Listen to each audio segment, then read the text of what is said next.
So I've never been religious. I grew up in a home where it was never talked about, it was never encouraged, but it was also never a bad thing. Abandonment issues are something that I'm starting to understand that I have. My dad passed away when I was 11. He got cancer right before I was born. So it was all 11 years. He had colon cancer for the beginning of my life, and then he was cancer-free for about 2 years, and then he had got liver cancer. Even though I had only 11 years with him, it was like a lifetime worth of love from him. I found out at 18 years old that the dad who I loved so much and that I thought was my father who raised me wasn't actually my dad. I met my biological dad at 18, and I think a lot more trauma than I like to accept comes from that, especially when it comes to letting people in. I met Jared a few years ago, and that's when it was one of the first questions I asked him was are you religious? And I was very, very, very shocked when he said yes. Jared doesn't look like your typical Christian. We would talk about it a lot. I'd ask him a lot of questions. He invited me to come to church with him. I've been going to Faith Church for almost 2.5 years now. I would go, the music was amazing. I would feel the energy behind the music. I loved the sermons.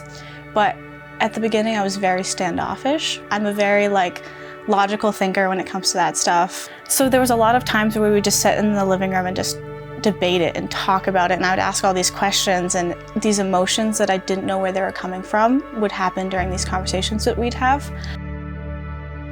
We were at Walmart actually, and we found a devotional book. I was like, we should get this. We should get this and we should read it. I would read it out loud to us, and we'd talk about it and debate about it. And at that point I still had no religion. I had no connection with God whatsoever. We were driving home and I started praying for the first time. I was just talking to God. I was like, God, I don't know if I believe in you. I don't know if you're real. If you are what I need in my life, you'll show yourself to me, and I will feel you. And then I didn't. It was a couple days later, and I was like, I prayed the other day to Jared. And he was like, what? You prayed? What is going on? It sounds so ridiculous to become a Christian overnight, but it happened, and it's the best thing that's ever happened to me.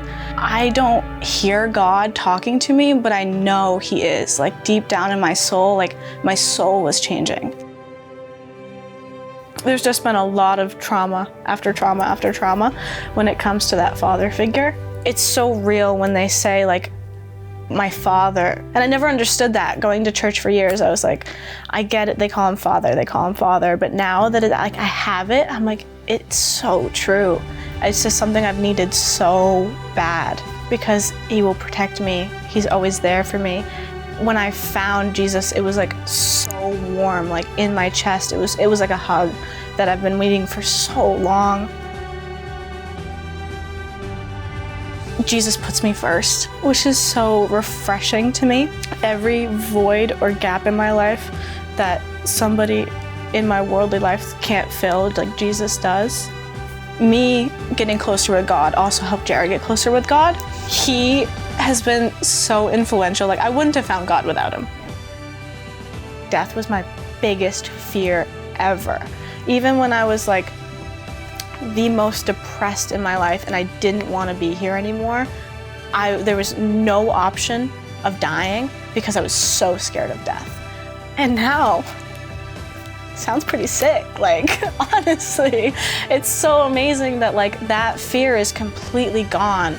This is the worst time. Once we're with God and Jesus, it's gonna be best experience ever. My name is Megan, and I decided to follow Jesus.